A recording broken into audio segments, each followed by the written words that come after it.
말씀에서 이제 욥의 억울함을 믿지 않는 엘리후, 욥의 억울함을 믿지 않는 엘리후라는 제목으로 함께 하나님 말씀 나눕니다. 욥은 이제 욥의 친구 엘리후는 계속해서 이제 욥에게 말을 건네고 있습니다. 이것은 어떤 말도 아니고 사실상 충고라고 보기도 어렵죠. 그 선을 넘었죠. 뭔가 욥의 어떤 심령을 난자하는 칼과 같이 그의 말은 오히려 흉기가 되어서 욥에게 꽂히고 있는 것입니다. 그 엘리후는 지금 무슨 말을 하고 있습니까? 31절 32절 보시면 이런 내용입니다. 욥이여, 당신이 하나님께 이렇게 말을 해야 되지 않느냐라고 지금 이제 다그치고 있는 거예요. 그게 무슨 말인고 하니 이런 말이에요. 그 두 절을 요약을 하면 나는 하나님께 죄를 지었습니다. 그렇죠? 나는 하나님께 죄를 지었습니다. 혹시 제가 지은 죄를 지금 알지 못하는 것이 있습니까? 제가 깨닫지 못하는 것이 있습니까? 그럼 하나님 저에게 가르쳐 주십시오. 그리고 그런 죄를 제가 앞으로 두 번 다시는 짓지 않겠습니다 라고 당신이 하나님 앞에 이야기해야 되는 것이 아니냐, 이렇게 꾸짖는 거예요. 욥은 지금까지 자기가 의롭다는 주장을 계속 해오고 있는데 이제 그만 그런 주장을 그치고 당신이 죄인임을 인정하고 자복할 뿐만 아니라 앞으로는 두 번 다시 그런 죄를 짓지 않겠노라고 하나님 앞에 분명하게 서약하라고 이야기하는 것이죠.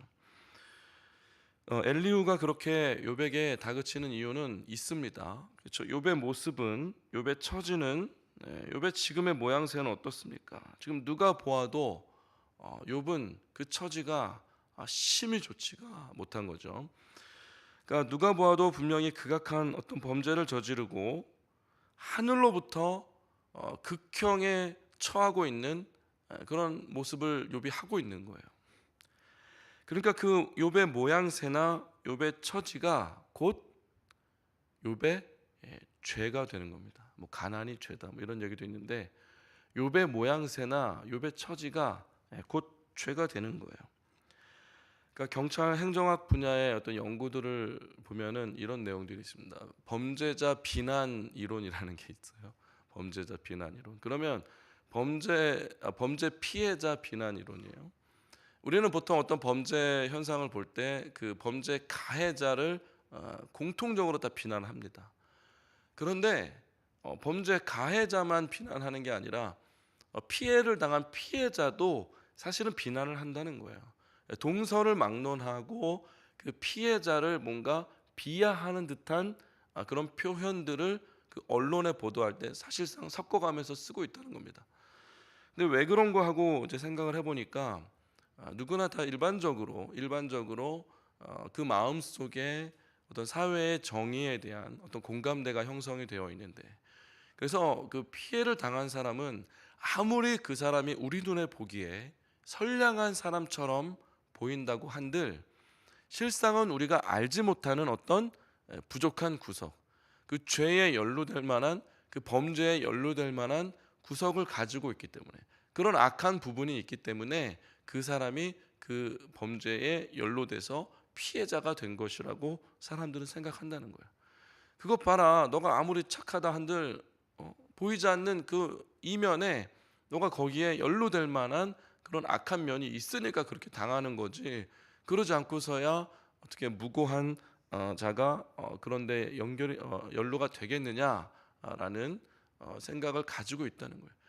그래서 피해를 당한 사람도 우리가 그를 찾아가서 위로하고 보호하는 것이 아니라 오히려 그를 은근슬쩍 비난하는 마음을 가지고 있답니다.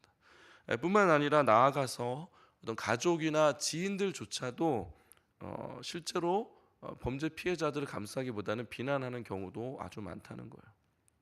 근데 그들의 심리가 이렇대요.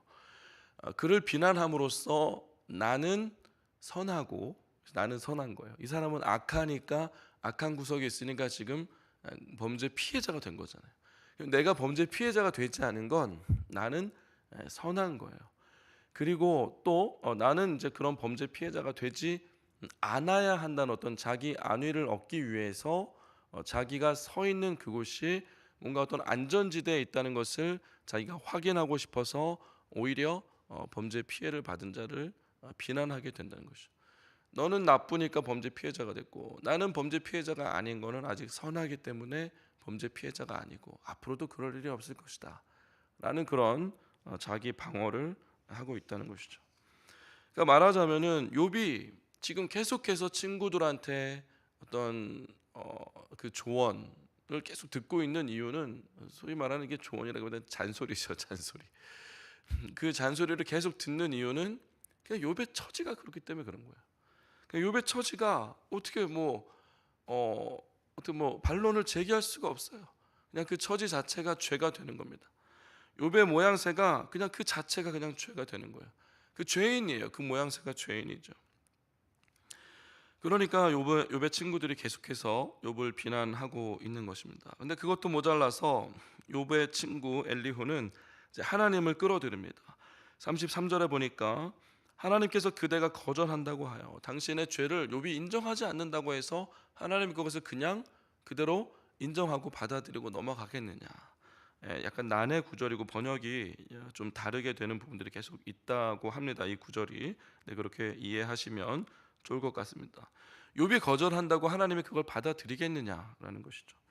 하나님을 끌어들이다 못해 다시 이제 34절 35절은 슬기로운 자와 지혜로운 자들을 또 끌어들이는 거예요. 이들을 어떤 배심원으로 지금 계속 끌어들이고 있는 거예요. 슬기로운 자와 지혜로운 자들이 이 말을 듣는다면, 욥 당신의 말을 듣는다면 욥 당신의 말이 무식하게 하는 말이다라고 그들도 이야기할 거라는 거죠. 그래서 결국 욥의 친구 이 엘리후가 하나님과 또 지혜로운 자와 슬기로운 자를 끌어들여서 결국 욥에게 하고 싶은 말이 무엇입니까? 그것은 36절에 나와 있어요. 우리 36절 말씀 한번 같이 읽어볼까요? 36절입니다. 시작. 나는 욥이 끝까지 시험 받기를 원하노니 이는 그 대답이 악인과 같음이라. 그렇죠? 이게 무슨 말이에요? 욥이 끝까지 시험 받기를 원하네. 결국 욥이 그 지금 안타까운 상황과 그 모양새와 처지에서 벗어나기를 구하며 조언하기보다는 오히려 너 지금 그 모습 그대로 끝까지 평생 그렇게 고생하며 살다가 그렇게 살다 죽어라. 이 이야기를 하는 거예요. 이 이야기를 하는 겁니다. 끝까지 시험 받기를 원하노니 그 이유는 뭐냐면 그 대답이 악인과 같음이라 하면서 37절에 그가 그의 죄의 반역을 더하며 또 하나님을 거역하는 말을 많이 하는구나. 그러니까 뭔가 화가 화를 돋군다고 하잖아요. 자기 변론을 욥이 하고 있는데 그 변론이 오히려 친구들의 화를 돋구는 거예요. 그리고 그 화를 돋아서 하는 그 친구들의 말이 또 욥의 마음을 아프게 하니까 또 욥도 계속해서 방어적으로 이야기하고 뭔가 하나님께 자기의 어떤 이 재난의 그 책임을 전가하려고 하고 어떤 그런 회피적인 모습들을 자꾸 보이니까 화를 돋구고 있는 그런 상황입니다. 욥의 항변이 계속되자 오히려 친구들의 말은 조언을 넘어서 뭔가 욥의 원수가 되어서 마치 욥에게 어떤 보복이라도 할 것인 것 마냥 달려들고 있는 그 모양새를 보고 있는 것입니다. 보복 운전을 하는 경우도 마찬가지래요. 그러니까 어떤 고의적으로 그 사람이 끼어드는 상황들이 많이 있잖아요. 얼마 전에도 이제 운전하고 가는데 갑자기 저보다 옆에 차선에서 어떤 차가 휙 하고 이렇게 순식간에 차선 두 개를 넘어서 제 앞으로 끼어드는데 왜 끼어드는 겁니까? 사각지대인 거예요. 그 위치에서는 제가 안 보여요. 안 보이니까 그냥 마치 차가 없는 것처럼 그냥 제 앞으로 바로 이렇게 갑자기 끼어드는 거예요. 깜짝 놀랐는데 화가 나나요? 그런 경우에 잠깐 화는 납니다. 잠깐 화는 나지만 그냥 그거예요. 아이고 딱 사각지대네. 안 보였겠구나. 이 사람이 비상등 빨리 켜고 가는 걸 자기도 몰라서 깜짝 놀라가지고. 근데 그게 아니라 뻔히 다 보이는데도 끼어들면 이제 그거는 못 찾는다는 겁니다. 그래서 이제 그런 상황이 일어나면 그때 보복 운전이고 뭐고 하면서 사건 사고가 생긴다는 거예요. 근데 욥도 마찬가지예요. 욥의 친구들이 이야기하는데 뭔가 좀 받아들이는 것 같고 인정하는 것 같고 미안한 것 같고 내가 좀 그랬네라고 이야기하면 쉽게 넘어갈 수 있는데 욥이 내가 언제 그랬냐 계속 받아치는 거예요. 그러니까 이게 점점 더 욥과 욥의 친구들의 말이 점입가경이죠. 가면 갈수록 점점 더 이 강도가 심해지는 거예요. 그래서 35장으로 이제 넘어가는데 마치 욥을 궁지로 몰아넣고 허수아비처럼 세워놓고 막 돌팔매질을 하는 것처럼 막 몰아 세우는 겁니다. 그래서 그 내용들을 보면은 35장의 2절과 3절, 그대 좀 빠르게 나가겠습니다. 이 부분부터는 내용이 비슷하니까. 그대 의가 하나님께로부터 왔다는 것이냐. 또 3절에 그대가 그것이 무슨 소용이 있냐, 내가 의롭게 산들 그것이 무슨 소용이냐라고 이야기하는데 정말 그렇게 이야기하는 것이냐 하면서 6절과 7절에 보니까 그대가 범죄한들 하나님께 무슨 영향이 있겠고, 7절에 그대가 의로운들 그것이 하나님께 무슨 유익이 있겠느냐, 8절에 비꼬면서 이야기하죠. 그대의 악은 그대와 같은 너와 같은 사람에게나 있고 그대의 공의는 누구에게나 다 있는 거다. 그래서 너의 단점은 너한테만 있는 것이고 너의 장점은 누구에게나 다 있는 거야, 이렇게 얘기하는 거야. 그러면서 비꼬죠. 9절에 보니까 이렇게 여러 가지 어려움으로 소리치는 자들이 많은데 10절과 11절은 오히려 어떤 고통 가운데 신음하는 자들이 많지만 정작 하나님을 찾는 자들이 없다는 거예요. 근데 왜 없느냐? 12절에 악인의 교만함으로 말미암아, 그러니까 그들은 악하고 교만하기 때문에 부르짖지만 하나님 찾지 않는다는 겁니다. 그래서 하나님도 대답하지 않는다는 거예요. 왜냐하면 13절에 헛된 것은, 그렇죠, 하나님이 결코 듣지 않는다는 거예요. 부르짖고 있지만 뭔가 하나님을 찾고 있는 것 같지만 결국 하나님을 그 마음 깊은 곳에는 찾지 않는다는 거죠. 그래서 14절로 넘어갑니다. 하물며 지금 욥 당신은 나는 그를 기다릴 뿐이라. 욥 당신은 하나님을 기다린다고 하는데 욥 당신의 그 교만함과 악함으로 부르짖는 그 부르짖음에 그 당신의 말에 하나님이 응답하겠냐? 그대일까 보냐? 너에게 그렇게 하겠냐라고 이야기하는 거예요. 그러면서 15절에 후반절 보시면 악행을 끝까지 살피지 아니하셨으므로, 그렇죠, 욥 당신의 악행을 지금 하나님이 1부터 100까지 다 살피지 않고 지금 살피고 있는 중이다.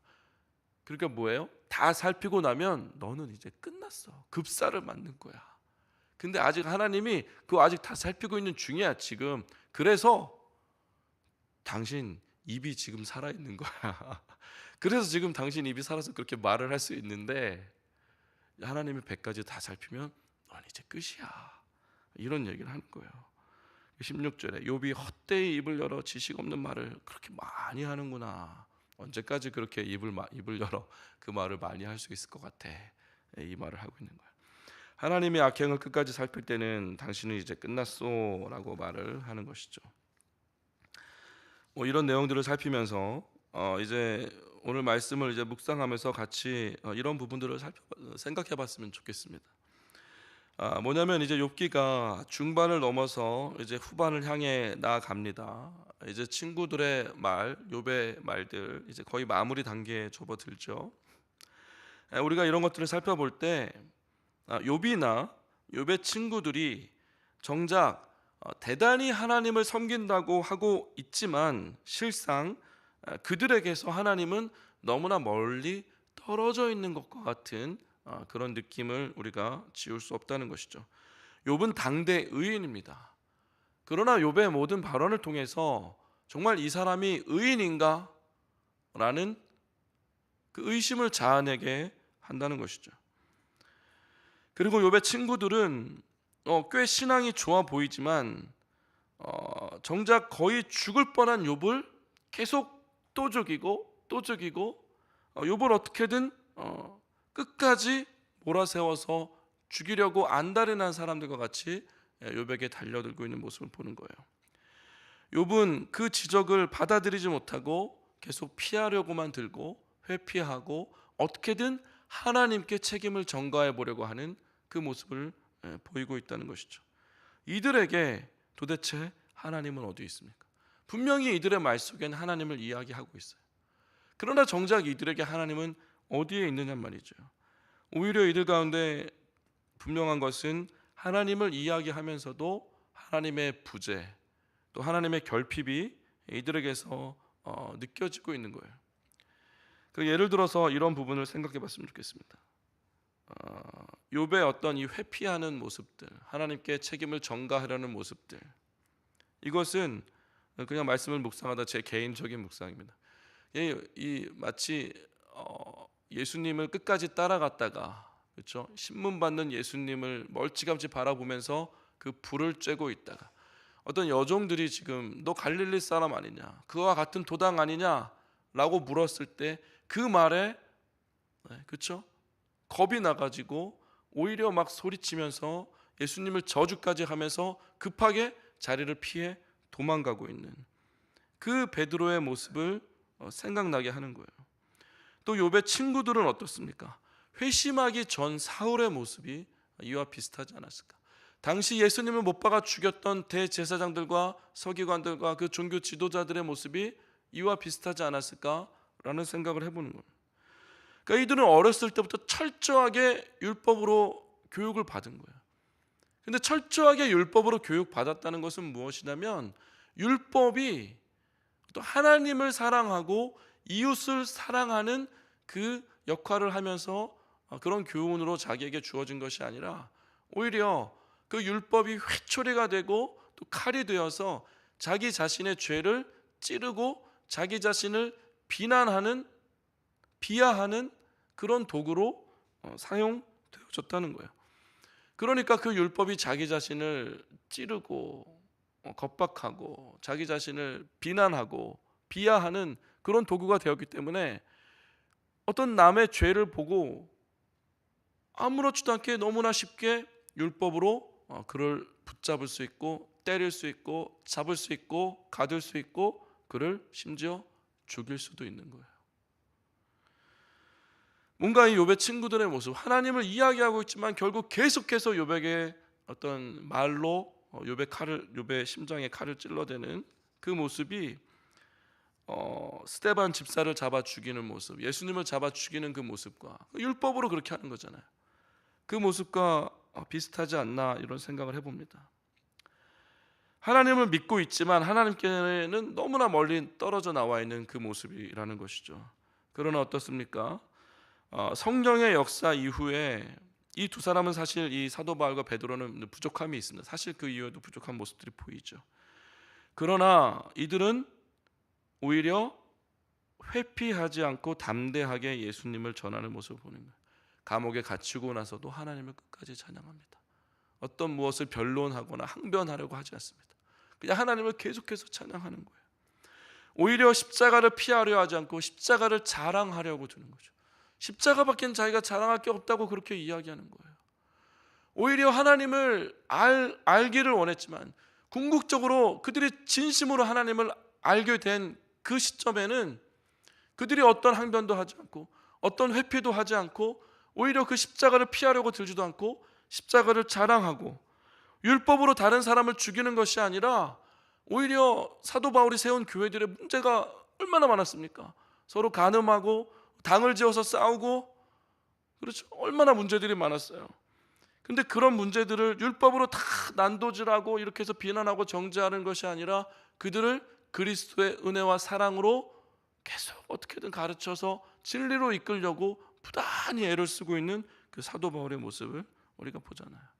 이게 너무나 달라진 모습이죠. 그러니까 하나님으로 충만한, 예수 그리스도로 성령으로 충만한 자들의 모습은 실상 욥의 모습이나 욥의 친구들의 모습과는 거리가 완전히 다르다는 겁니다. 그러니까 욥이 의인이라고 하지만 그것은 욥이 의롭기 때문에 의인이 아니고 하나님이 욥을 의롭다고 보아 주셨기 때문에 욥이 의인이지, 실상 그의 모든 말과 행동에서는 의로운 모습을 찾아보기가 쉽지가 않은 거예요. 어려운 거죠. 말씀을 마무리하면서 오늘 우리는 어떻습니까? 우리는 혹시 우리가 당한 이 처지를 비관하느라, 아니면 남의 비난이 담긴 그 목소리나 시선들을 피해서 숨어드니라, 또 아니면 어떤 사람을 허수아비 같이 욥의 친구들처럼 몰아세우고 또 그를 저주할 대상으로 삼아 온갖 분노와 저주를 쏟아내느라 우리가 마땅히 해야 될 사명이나 그 비전을 잊어버리고 또 주님께서 우리에게 주신 그 평안을 잊어버리고, 이것은 주님이 주신 평안을 잊어버린 게 아니라 주님을 잊어버린 거예요. 주님을 잊어버리고 우리가 주님을 부르짖으면서 살고 있진 않습니까? 작정하고 달려드는 사람들 때문에 마치 봄을 빼앗긴 사람들처럼 겨울을 계속해서 지내고 있진 않습니까? 혹시 말씀을 통해서 욥의 모습이나 또 욥의 친구들의 모습을 통해서 우리 자신에게 어떤 깨달음을 하나님께서 주신다면 오히려 하나님을 더욱더 가까이 알게 하시고 그 하나님을 가까이 알므로 인해서 모든 것으로부터 자유할 수 있는, 담대할 수 있는 믿음을 우리에게 주옵소서. 진리가 주는 풍성한 기쁨을 누리고 주님이 허락하시는 복을 누리게 하옵소서. 그렇게 기도할 수 있는 우리가 될 수 있기를 주님의 이름으로 축원합니다.